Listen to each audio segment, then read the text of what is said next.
For coming again, and we are continuing this topic of safety and security, really a cross-cutting topic now, coming to the question of social media and mobile technologies. Are they a crisis intensifier or informative support? And before I introduce our super speaker for this topic, I would like to ask you the question. You have this little remote control on your seat. How do you see social media? Wie sehen Sie soziale Medien? Social media is a crisis enhancer. Rumors and fake news do more harm than good. Number two, an information service. Social media can be used to spread useful information quickly. Or number three, both. It is just important to use it properly. Please press your button.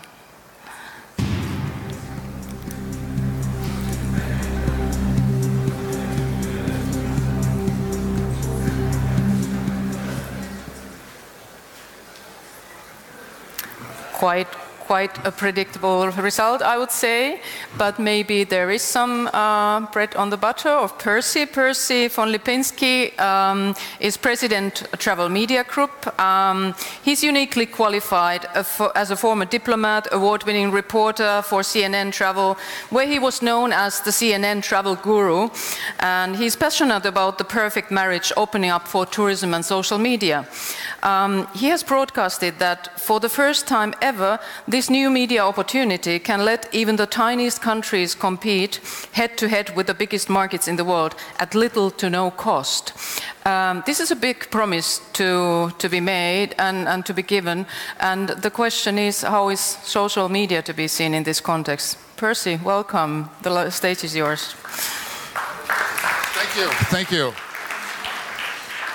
Nice, pretty full room here today. You know, I got out here and I went into my wardrobe and Percy, I picked out ITB orange here for you just for today.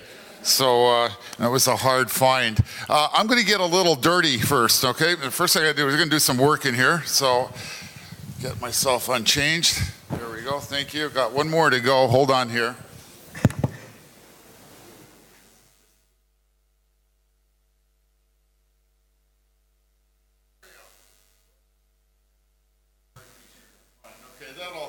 Set the tone for where we're going to go today. I'm not here to sell you anything, so let's be very clear about that. I can't really see the lights are pretty bright in here, but I've put on here that, and we're going to go through a lot of stuff, and I know probably a lot of you have pens, and maybe you've got some free books they've given you out there, and you can take notes.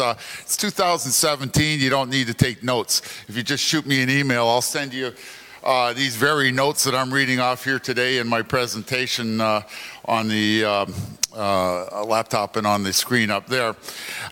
You know, I came into the airport yesterday, just a day earlier, and I was telling him I've been practicing my German. And most of you are German in here, and one of the teacher was saying to me, okay, now Percy, I want you to say, I go, you go, he goes, she goes, and they go. I thought, okay, and now the teacher said, what does that mean to you? And I said, I don't know, I guess it means they're all gone.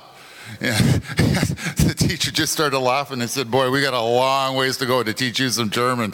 So we proceeded out to the taxi, and I came in on the taxi, and I said, you know, I've been coming to ITB now for 5 years. And I noticed something about Germans. They tend to have a lot of uncertainty and indifference.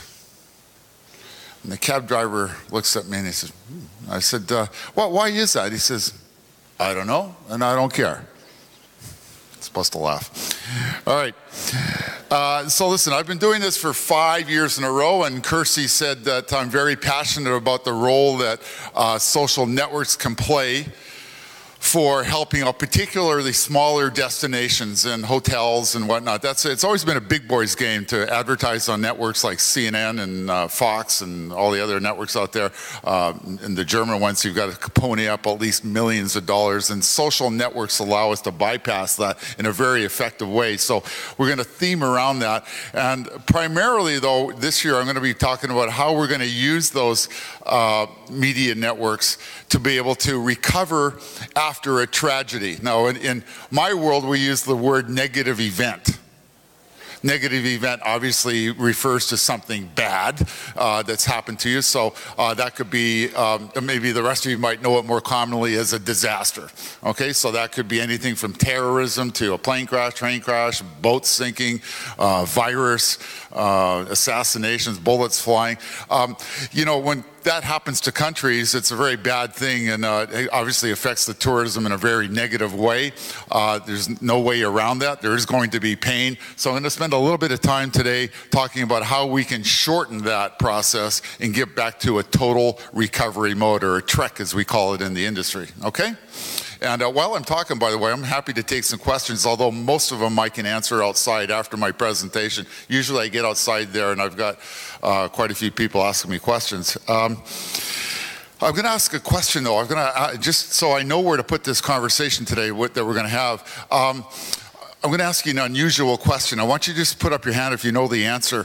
I'm going to use YouTube and Google back and forth. So when I say Google, I mean YouTube. When I say Google, I mean YouTube, and YouTube, I mean Google. Okay, so they're the same company. They do the same thing. The #1 search engine in the world is Google.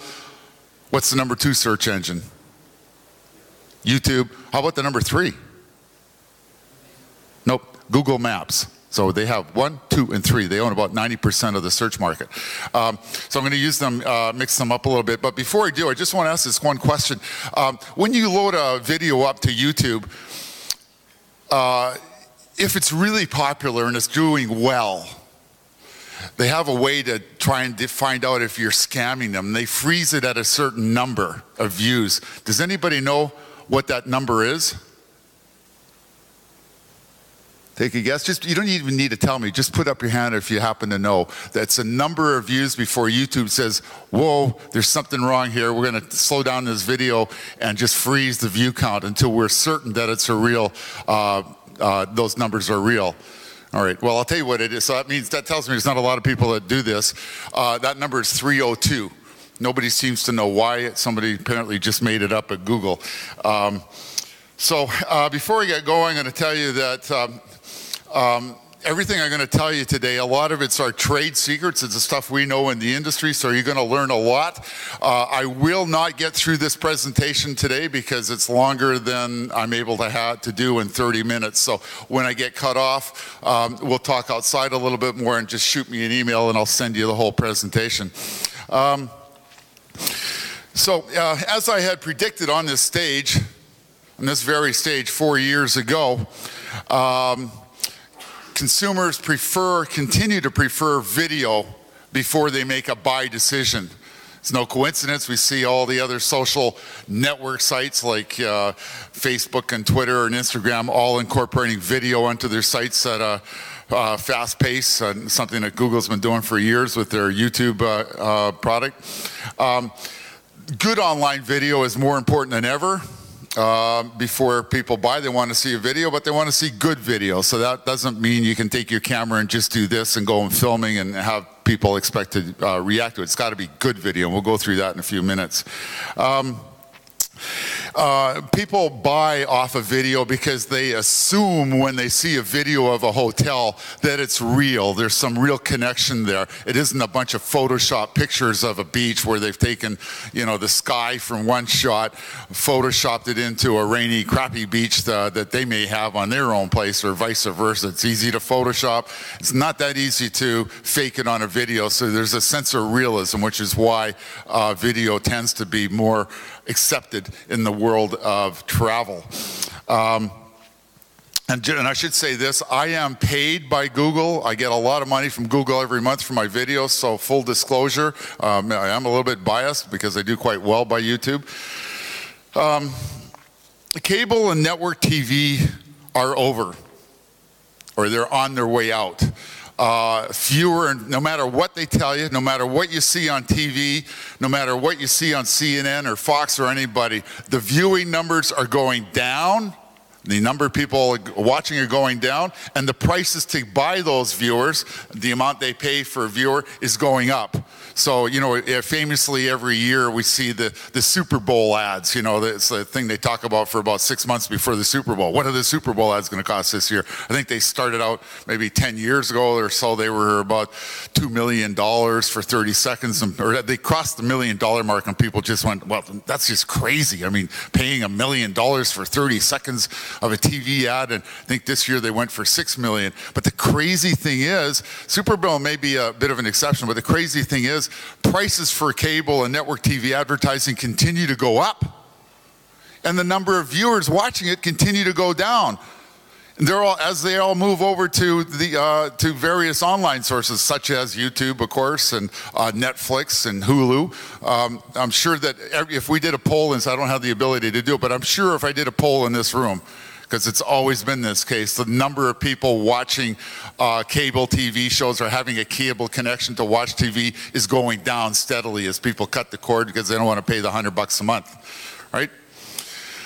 So if you're advertising on TV or cable TV, it's a lousy place to be these days, and that's coming at the cost of people doing more and more work, more and more of their advertising on social network sites, okay? And I'm using that word intentionally, I'll explain why. The other thing is, and it's actually not that great. It's a little bit more bad news. It's not that great to advertise on social networks like Facebook, for example. They all, if you ever notice that all the social network sites rely, by the way, have many of you ever bought space on Facebook in here? Has anybody actually advertised on it? So one, two, few people. They certainly make it easy to do that, right? And I don't know if I have to tell you this, but for example, when you post a picture of your new baby and you send it out to all your friends, not all your friends get that picture of your baby. It's only the people that Facebook decides they want to show it to. If you want to show it to all your friends, and maybe you got 2,000 friends, that's not going to happen. They just decide how many. Maybe it's 20, maybe it's 2, maybe it's 30. You can do that, but you have to pay them to do that, right? The social network sites all rely, except for one, I'll talk about that in a minute, all rely on an auction-priced model, okay? So that means that you pay whatever the highest bidding rate is for that ad, okay? So everybody bids on the space to advertise their law firm or their travel agency or their hotel or whatever, okay? And I'll tell you this, if you've ever been to an auction, what do we know about auctions?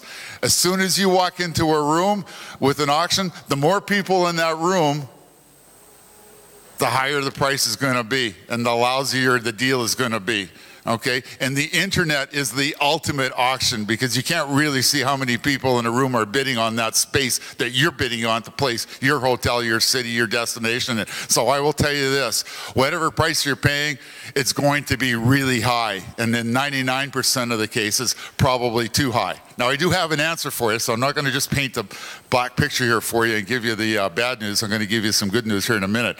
But the return on investment in social media or social networks is really, for the most part, a lousy deal. So I've just trashed cable TV, network, and I've trashed Facebook and Instagram and Twitter and all the other outfits as well because they rely on an auction-based pricing model, and that's a lousy deal when you've got so many people in the room. The next thing, and the growth of social media, by the way, is coming at the price of cable TV as people are starting to move on to there. Let's see if I can get this to go on here. Am I clicking on which one? Let's see, this one. Oh, look at that. Cool. Truck. There we go. All right. There we go. All right. So there we go. Okay. The advertised, this is the next one here. So this is showing you the decline of viewers on television. Notice the networks are going down. Now, this is a big bump here because, of course, we've got, right there, we've got a big bump there because this is the election. And, of course, in an election year, people are watching TV, but the general trend is down. And goodbye cable, and no need for notes. There we go. All right. And let's see.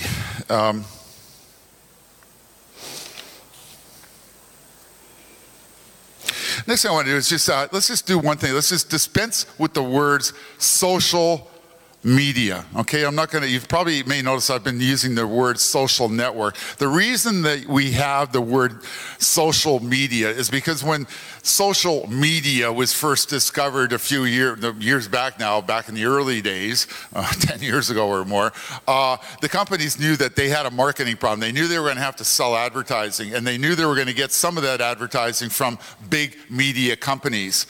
So they said, hey, well, we're kind of media and we're social, so let's stick them together. And that misled a lot of people. A lot of people thought, hey, if I'm in media, I'll be able to buy my way into the market. I'll be able to buy my way into advertising the product or the good or the service that I've got for sale. Not so, because as it turns out, advertising on social media isn't really media. It's advertising on a social network. And that happens in a very different way, and generally it's not very good, right? I mean, there are two words that definitely don't belong together. People think, I'll read what I wrote here. The terms social and media have given rise to the idea that somehow this is media, and just like most other media, anyone can buy their way in. Great news for the so-called social media sites, not good news for companies and destinations trying to leverage results from so-called social media. In fact, at one time it was thought that these social media sites were going to become the new media outlets. So Time Warner, Rupert Murdoch, Amazon, Disney, etc., all started partnering up, hoping to cash in. But it soon became clear that the old media game doesn't work for social networks. It's a new game with new rules, and the social sites control their boards. Sure, of course, Facebook makes it easy to create a business page or group, but you won't even hit the finish button on that page before they're starting to make pitches for you to start to advertise. You might get clicks, you might get views, but very few people get results. Have you ever noticed on Facebook? Have you ever seen any big companies on there? Do you see Apple advertising on Facebook? Do you see Coca-Cola advertising on Facebook? You even see your toothpaste company, big corporations. Are they on there? No, it's usually some smaller company that doesn't know any better, okay? How many men here have seen the ads? Because, you know, they sorted by gender. So ladies, I don't see what ads you get. I see the ones that the guys get. We get the ones for shaving. How many guys have seen the shaving ones? The Dollar Shave Club, have you seen those ones? The guys? We were, you know, it's like you pay $1 a month and you get these shaving supplies sent to you. You couldn't turn on a Facebook page for probably a year without seeing one of those ads. And, you know, so I was curious how much money they were spending. So I did a little research before I came out here. It turns out they spent $65 million last year on Facebook ads to launch this. And, you know, they were a public company. They raised a bunch of money and they put it on the stock exchange, got all this money and put it all on Facebook. And I thought, well, how did they do? They're going bankrupt. So apparently the strategy didn't work. It's just like I said it would. That's why you don't see the big companies on there. Once again, it's a sucker's game. If you go, it's the same thing even on Google and on YouTube when you're spending the money to be on the top. So let's call them what they are. They're social network sites with a platform there and a space to advertise if you want to do it. And you know, when we're talking about what we're talking about today, getting a short time to recovery after a negative event, you need to put those precious dollars to work in a very good way. Those places are not good places to do it. Okay, and once again, we're going to show you where to do that. Oh, sorry. There we go. There's a guy, Napoleon Hill, all right? You know, some destinations enjoy fairly predictable, nice weather. They don't deal with hurricanes and tornadoes, bad weather. But no country is immune to the negative effect, potential negative effects of things like terrorism, viruses, plane, train crashes, etc. So, as such, it's absolutely vital that all places have a plan in place to deal, prior to the event, to deal with a potential negative effect, okay? And that's, again, what we're going to talk about here towards the end of my presentation. See, you know, when we come back, let's come back to YouTube and Google and Facebook and all the others. I'm going to compare something. if we were to shut down Facebook today, like completely wipe it off the face of the earth and not have it exist at all, okay? Ask you a question. Could we survive a couple of weeks without Facebook in the world? Might be uncomfortable for most of us, but we could probably survive, okay? What if we did that with Google? Completely wiped out Google. I would postulate that we would be out of business as the planet. I mean, we think about all the things we wouldn't be able to do. We wouldn't be able to find our favorite hotel. We wouldn't be able to find answers to questions that we had before. So one of these sites is a site that we go to. It's kind of like fluff. We do it, and we don't need to do it, but we can. The other one is absolutely vital, and that's the key to where we need to be when we want to tell our story, okay? So that's one of the reasons that I'm a big fan of Google and YouTube.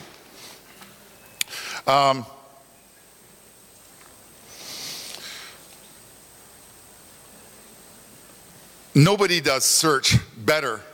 And again, I don't work directly for Google, but maybe it kind of sounds like the one I'm talking about. The truth is, nobody does search better than Google, okay? That's why I see the end of the salad days for sites like Yelp. They're going to kill me out there because I know Kayak and TripAdvisor and Travelocity, we've all used them before, but at the end of the day, Expedia, at the end of the day, these are glorified search engines with some comments that people make about their experience using them, okay? And guess what? Google's not stupid. They're figuring that out. So we're starting to see, I know myself, when I search for airfare, I just put it in Google and then it pulls up all the other sites, and then I pick out the best deal that I like. Same with the hotels. You can start to see restaurant reviews. You can see the menu on map. That's why the 3 top search engines, like I said earlier, Google, YouTube, and Maps. And when you put that on Maps, if I put on there right now, restaurants near ITB, I'm going to find the restaurants near ITB. I'm going to find the price, and I'm even going to see the menu. It's pretty hard for any restaurant locating service site to compete with that kind of information, especially when I know that I can trust, for the most part, I can trust Google.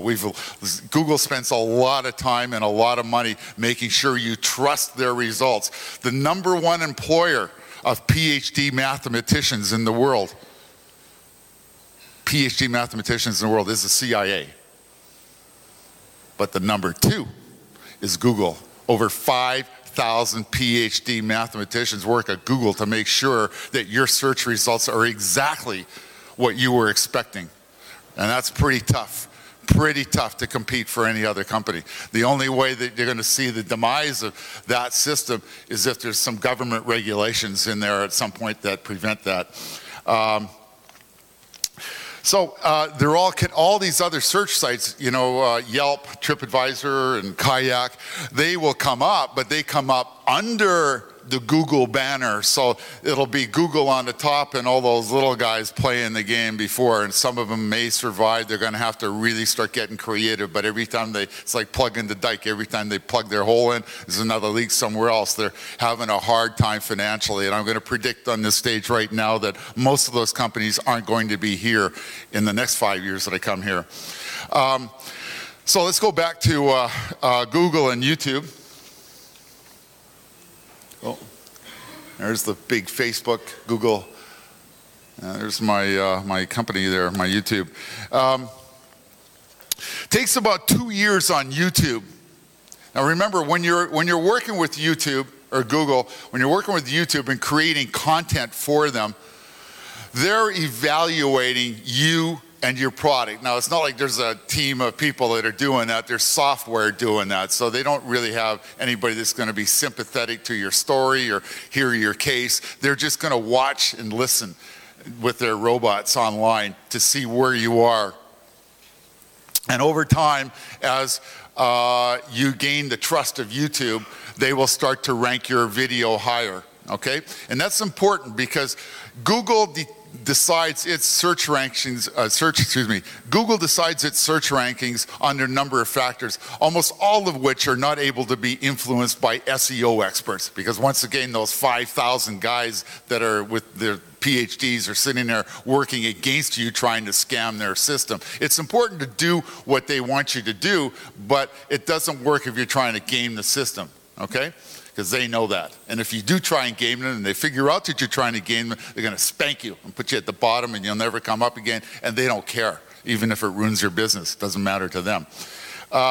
Takes about 2 years for that trust to develop between you and YouTube. So if you're just new to the game and you want to hit the ground running, you're going to need to find a partner that's been in this game for at least 2 years and has a track record. If you've got the time and you can wait a couple of years, you're just launching and you're starting off something new, start. The time to start is today, right now, as soon as you leave this room. Get a YouTube account. Most of you do if you've got a Gmail account.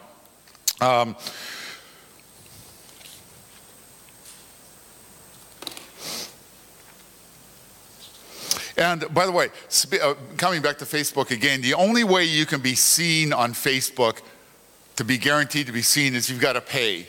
Now, of course, you got to do the same thing. You can do the same thing on YouTube. One of the nice things that I like about promoting on YouTube is you have really 3 options. You can pay to have your video seen by as many people in the same way, the same traditional way that I said earlier with auctions, and pay a fee and then that your video will be exposed to more people. Or you can just create good content that lets you enter into a partnership with Google or YouTube, and then they start selling ads and placing that on you. That's the only social network site that will let you do that. So there's actually a way to get paid, which is the way I, in fact, get paid every month, is by people watching the video that they get to lay video advertising over, okay?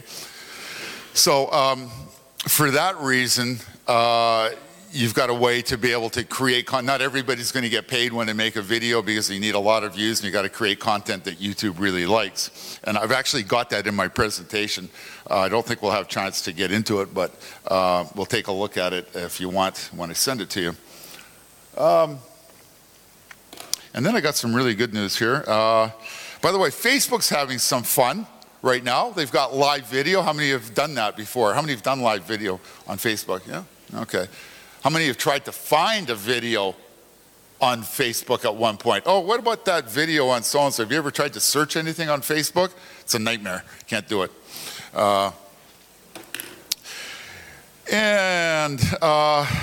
Any questions, by the way? Have I got anybody that's got a big public question?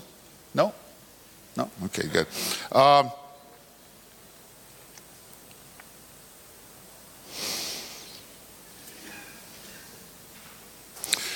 In my case, I've done a lot of video. I've helped a lot of destinations out. We've done videos for countries from Burma to the former Soviet Union, Mozambique, Colombia, Vietnam, Central America, most of Europe after the war, a few transport companies, cruise lines.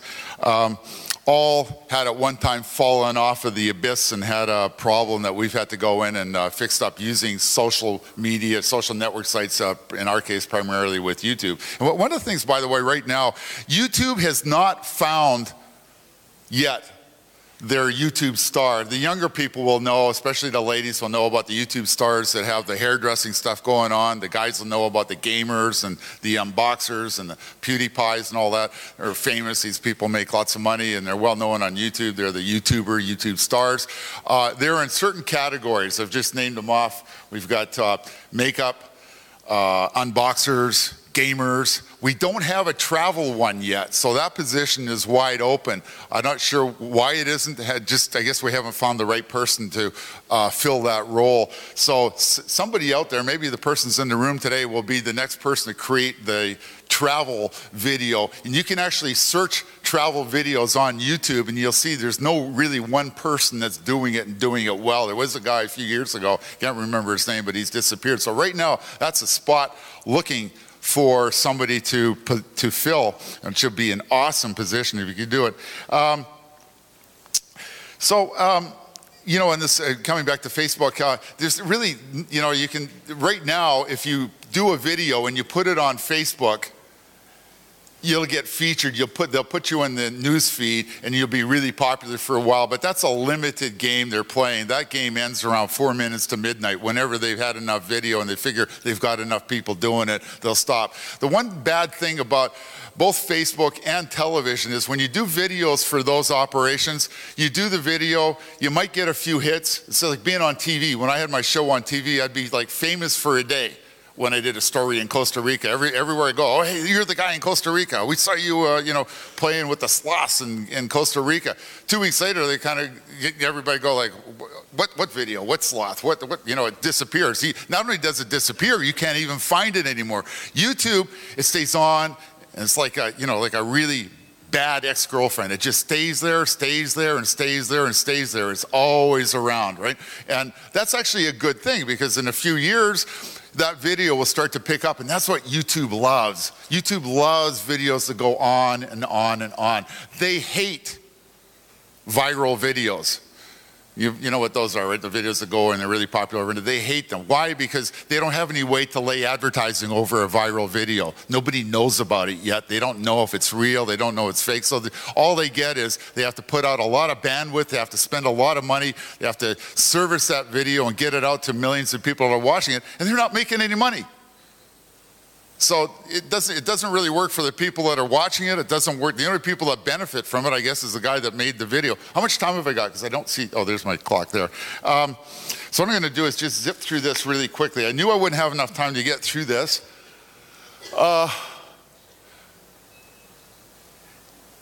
And there's some research. This is all in my, you see my name on our email, so I can send you this presentation.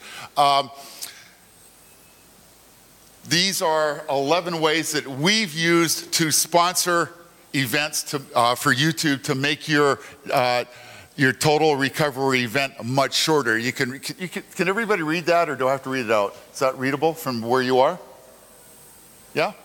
Seeing shaking heads, yeah. Okay. So, sponsor a theme contest, sponsor a remake of a famous movie. That was a fun one. We had everybody do a remake of Casablanca in Casablanca. So we went to Casablanca, and then people did it, but they had to do it a 60-second remake. So we didn't have to, make it a long one. It had to be exactly 60 seconds or less. So they were coming in at 59 seconds and 29 frames or something like that, right? That was a lot of fun. Sponsor how to be a good Italian. We did that one for an Italian National Day event.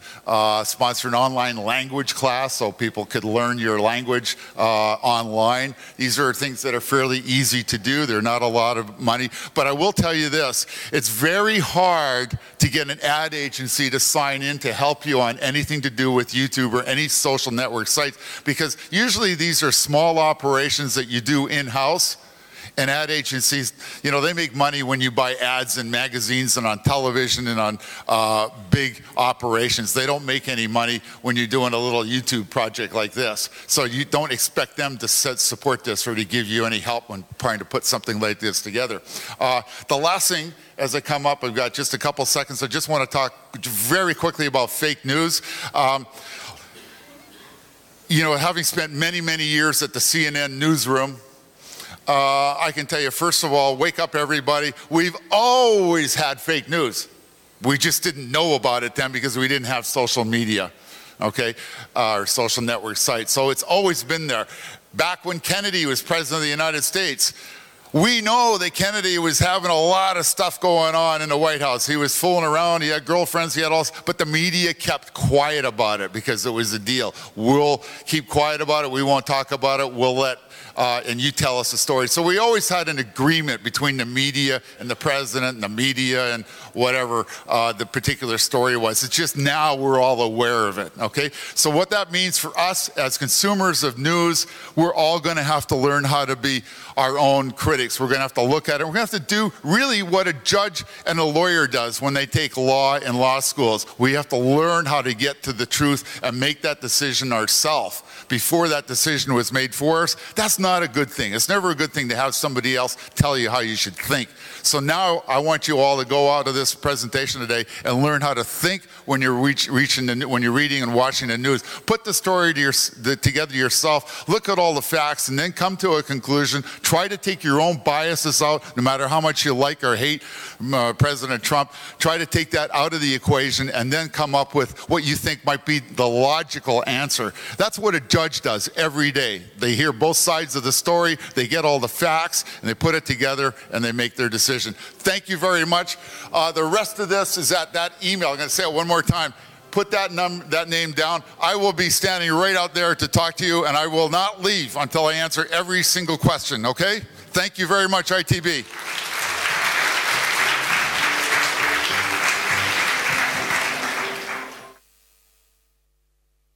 I'd like to maybe address a question to you.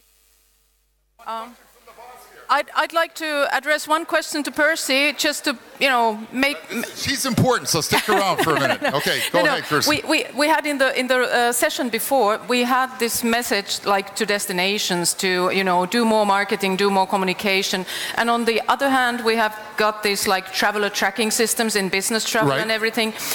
What would be for you the proper, if we come to the first question we asked the audience, what would be for you the proper use of social media in terms of enhancing safety and security? Right, okay, so that's a good question. It's a simple one to answer too. First of all, it's not social media, it's social network. Sorry. When I speak in terms of video, what do we know? Video, number one reason people make their decision. They make their decision about what they're going to do, most importantly, after they watch a video. So when you're creating that video, first of all, make sure that you admit that you had the problem in the first place. So if you've had a natural disaster or a problem, don't run away from it. Go, okay, it's happened. You are going to suffer pain, and then create video content that shows specifically the rebuilding, the progress that you're making towards moving on and moving forward. Okay, so that might take the way of if it was an earthquake and there's a bunch of buildings broken down. Let's see the people that are rebuilding. Let's hear their stories of rebuilding and redoing their city and moving on and moving ahead. Because everybody, no matter who we are, everybody in the world does share one human emotional trait. We all love comeback stories. We love to watch people coming back after a disaster. And in some cases it's very emotional. It can make us cry. And that's when we want to hit them. We want to show those rebuilding efforts. And then when we do that, people will come back. And although this is a proven fact, after you've had a natural disaster, there are people that are just waiting for the moment they are convinced that it's safe to go back in, because they know that things are going to be, frankly, a little cheaper for them to go than they could if they couldn't before it was that case, right? So there's people that are actually looking at bargains they can get after something bad has happened, and they know that market is going to be out there selling and promoting as much as possible. And I'm going to tell you all right now, we take a country like Syria or Iraq or Libya. A lot of you say, are you kidding me? Tourism in Syria, Iraq, and Libya, places like that? I will guarantee you within 5 years, these are going to be very hot tourism destinations. They're going to be extremely popular. How do I know that? I've been watching this my whole life. I'm a lot older than most of you. I was raised at a time when Vietnam was considered an absolute disaster. Nobody would ever, in their wildest dreams, imagine going to Vietnam or China or Burma or Laos. The only time you ever saw those was on the news when a bomb was coming over there dropping napalm. There was no way we thought. Now, most of you in the room just go, well, I don't know, am I going to go to Hawaii or Vietnam or even Rwanda? I worked a lot. Is there anybody here from Rwanda, by the way? I invited them in here. We did a lot of work with Rwanda a few years ago. That answer your question? It totally answered my question. Thank you. Thank you, Percy. Thank you, Percy.